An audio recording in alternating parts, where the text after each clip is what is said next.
I was getting ready to go to my mother-in-law's funeral when I got a surprising call.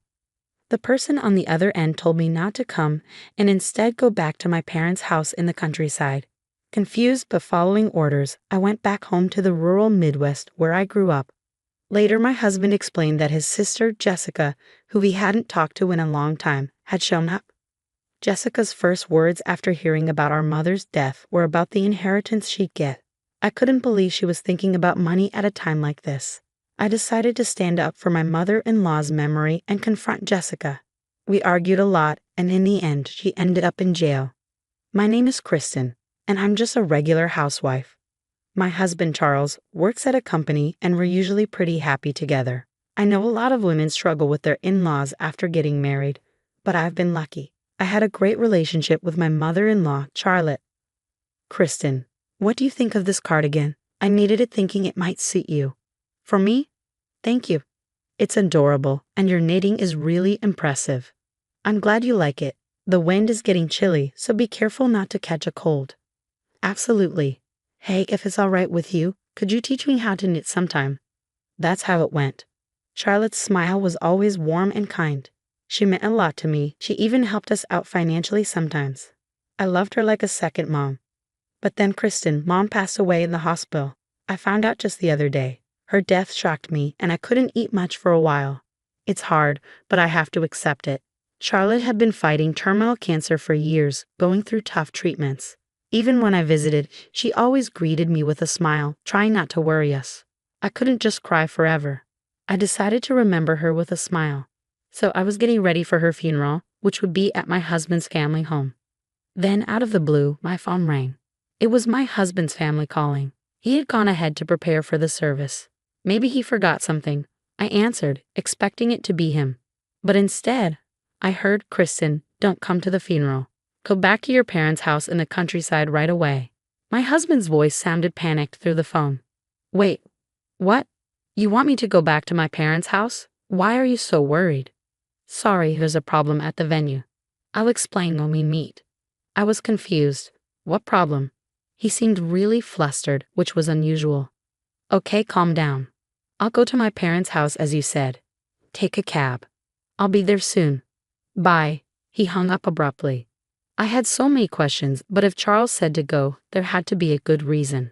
So I changed my plans and headed to my parents' house feeling pressured. Kristen, what's going on? Isn't today Charlotte's funeral? Come inside first, and I'll explain. When I told them what happened, they were just as confused as I had been. But we couldn't discuss much without Charles. We waited anxiously for him. About an hour later, he rushed in. Kristen, are you okay? I'm fine, but what happened to your hand? I noticed my husband's hand was wrapped in a bandage. He touched it with a pained expression and began to explain what had happened at his parents' house. Turns out, my husband has an older sister named Jessica, who's caused trouble for the family since she was young. She's had lots of problems with the police. Despite all this, his mom, Charlotte, never gave up on Jessica. She even took responsibility for Jessica's debts, believing she'd pay them back. But Jessica broke her promise and left home. That was the last they heard from her until the day of their mother's funeral. She showed up asking about her inheritance right after Charlotte passed away. My husband was furious. How could she ask about money at a time like this? He told Jessica she was cut off from the family long ago, and to Charlotte, her real daughter was me, not Jessica. What? Kristen? Who's that woman? It's ridiculous if she can inherit and the real daughter can't. Jessica's face turned red with rage upon hearing the truth. She grabbed my husband's phone and stormed out of the house, spewing hostile words. Apparently, she bit my husband during the confrontation, causing his injury. I quickly locked the phone remotely, but it seemed she might have figured out our address and seen Kristen's face in the contacts and photos. Oh my, I can't believe this. I was stunned to hear about my husband's sister for the first time, and it was shocking to know she was such a terrible person. I'm sorry for keeping this from you. It's a family issue. My husband apologized with a pained expression. We were trying to figure out what to do next, trying to comfort my distressed husband. Well, we should probably avoid our city home for a while, just to be safe, he suggested. Is our rural home address secure? Yes, I didn't save it on my phone just in case. We decided to stay at our rural home. As the new day began, the sun rose and the birds sang. I'm heading to work. If anything happens, call me on my spare phone, okay? Have a good day. I waved goodbye to my husband as he drove off, forcing a smile. But inside, I was filled with worry. What if my sister-in-law showed up? What if she tried to harm me? These thoughts kept me on edge. Whenever I closed my eyes, I couldn't shake the memory of Jessica's angry face at my husband's family home. But here in our rural home, life was calm. Days passed without any trouble, and I started to feel more at ease. The worries that had haunted me were fading away, almost gone. If only the problem with my sister-in-law could just vanish. I began to feel hopeful. But then everything changed. Hello, are Charles and Kristen here? That day, a police officer from the local station showed up at our door. What's going on? I asked nervously, sensing something bad. And unfortunately, I was right. Our city home had been broken into, and the police had just been called to the scene. I quickly contacted my husband, and we hurried back together. When we got there, it was chaos. Every drawer was open, like a tornado had hit. Is anything missing? The officer asked. We checked with them inside the house. Thankfully, our important documents and valuables seemed untouched, but a few $100s were gone from our dresser. Also, there have been reports of a suspicious woman hanging around the area lately, the officer added. She was yelling things like, "Come out and pay me back," in front of your house. Charles, could that be? I trailed off, already knowing the answer. My husband nodded, confirming my suspicions. We explained the situation with Jessica to the police. The police handled the situation with the disrupted funeral, the stolen phone, and my husband's injured hand quite efficiently. It helped that we had already reported the phone incident to them.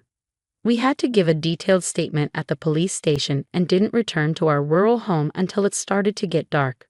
Thankfully, the burglar was caught soon after, and as we suspected, it was Jessica, my sister-in-law. The police told us that she had the audacity to stay in a hotel near our house after the burglary. They arrested her while she was casually getting a massage from room service, using the money she stole from us to pay for it all. Even though Jessica admitted to the crime, she was denying the burglary. It seemed that when family was involved, things got complicated. We were called back to the police station. We entered the room guided by the officer, and there sat Jessica, sulking in her chair. Suddenly, she spoke up indignantly, accusing my husband. "Charles, how could you betray your own family like this? It's unbelievable." Jessica showed no remorse. She didn't seem to think she had done anything wrong. She probably acted the same way during the police interrogation. According to her, she didn't break into the house to steal. She claimed she came to discuss inheritance matters. But since we weren't home, she said she had no choice but to break in. Even the money she took was just for her expenses nearby, she argued. In essence, Jessica was blaming us for everything. It was such a selfish and narrow-minded way of thinking. Knowing that such a dangerous person held a grudge against me was frightening. If I had encountered her alone, who knows what could have happened? Just the thought made me shiver. Meanwhile, Charles and Jessica were in a heated argument. "You've got some nerve showing up after all this time and acting like you're part of the family. Give me back my phone," Charles demanded. Fine. I'll give it back. You locked it right away," Jessica conceded. "I couldn't even use it properly, just like you, huh? Besides, family is family, isn't it? Both Mom and I cut ties with you a long time ago. That means you have no business with her inheritance. Oh, and leaving all her money to a stranger's daughter instead of her own. Was the old hag out of her mind or what?" I couldn't bear to hear such disrespectful words about Charlotte, so I found myself shouting before I even realized it. But Jessica just glared at me, clearly annoyed. "You're that Christian woman, right? The one who stole the inheritance that was supposed to be mine." "No, I didn't steal anything." "What are you talking about?" I tried to defend myself, but Jessica's intense stare made me feel uneasy. I couldn't find the right words. It felt like she could see right through me, and she began to laugh, as if she had won. At that moment, the police officer intervened. "Let's all calm down. It seems there's a lot to discuss, so why don't we have a family discussion first?" He must have decided it was a family matter. "We can talk about the charges and everything else later," he said, bringing the situation under control. Later, we gathered for a formal discussion at my in-laws' house. The living room, filled with tension, was adorned with carpets, and Charlotte's relatives sat around a large table. It was Jessica who spoke up first. "If you give me my share of the inheritance, I'll forgive all the past conflicts. You should thank me for being so generous," Jessica said arrogantly. It wasn't surprising. She hadn't changed in over a decade, so we didn't expect her to change in just a few days. She kept insisting, "Give me the inheritance, drop the charges." But we had no intention of meeting her demands. "We've already explained. You were disinherited, so you're not entitled to any of Mom's inheritance." "Well, then why don't you give me some money after you receive the inheritance?" "There's no way that ridiculous idea is going to happen," my husband said, clearly frustrated. I tried to calm him down before addressing Jessica, trying my best to keep a level head. "Jessica, did you actually read all of Charlotte's will? There was a section about you as well. I'm only interested in the part about the inheritance. The rest is probably just her complaints against me." "No, Charlotte was worried about you. She felt regretful," I explained. "Well, then she should have given me the inheritance even more so," Jessica retorted with annoyance. I felt angry, but mostly just sad. She saw her own mother, Charlotte, as nothing more than a way to get money. "Charlotte didn't leave you any money because she knew it wouldn't change you," I said, not waiting for her response. "I won't let someone like you have any of Charlotte's money." "You're telling me you've got some nerve considering you're not even family." "I don't want to hear that from someone who abandoned their own family ties," I shot back. Jessica seemed taken aback for a moment, then her eyes narrowed, glaring at me intensely. It was a frightening look, but this time I didn't look away. "There's nothing more to discuss. Please leave now," I said firmly, meeting Jessica's intimidating gaze. Suddenly, Jessica lunged across the table at me, driven by rage or fear. But my husband and other family members quickly restrained her. 10 minutes later, the police arrived and escorted her out forcefully. Throughout the ordeal, Jessica continued hurling insults. But by the time she was placed in the patrol car, she seemed defeated, slumping her shoulders. Later, I learned that Jessica was sent to prison. Our report of the incident was officially accepted. It turned out that Jessica had significant debt from loan sharks, which explained her obsession with Charlotte's inheritance. Regardless, she was expected to have a miserable life behind bars.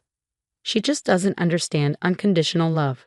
She made her choices, and now she has to face the consequences.